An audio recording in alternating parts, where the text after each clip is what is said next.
Who would have thought a company that makes turntables would come forth with supplies for the frontliners?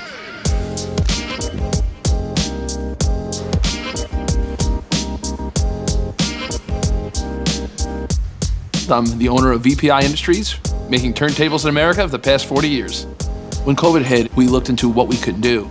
Then that's when we realized that this is more than making turntables. We have an opportunity to help the community. For us at the hospital, it was a really scary time. Supplies were low, demand was high. Hand sanitizer, face shields, these items were out of stock everywhere. We looked at our own process and thought about how we could pivot into doing some of those items. Once we found that we already had a lot of that material, that's when we went into full steam and started producing and just distributing them out to anyone who needed it. Matt is genuinely a caring person. He's been my customer for a number of years now. I've never seen a person that goes out of his way to help people as much as Matt does. One of the most amazing things was seeing how other members of the community stepped up.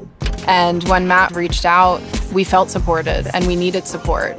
He really saved us when we needed it most.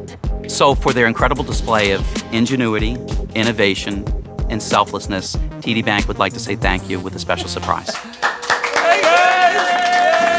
We got together at the hospital and signed this record for you to show our thanks for everything that you and VPI Industries have done for our community. I'm speechless over here, I don't know what to say. Fantastic. Thank you guys, it's unbelievable. So as a surprise, we're going to have a private performance by one of the greatest living jazz performers, Al Di Meola, who is in fact one of Matt's favorites. I was just listening to you, man. Now you're here. What's going on? When we started all this, we were really just a bunch of crazy turntable people trying to help. Seeing this, it just shows that everything we've done meant something. The whole VPI team, they've all been part of making it happen. At the end of the day, it's not about making money. It's not about opportunity. There's doing things right, and there's doing the right thing.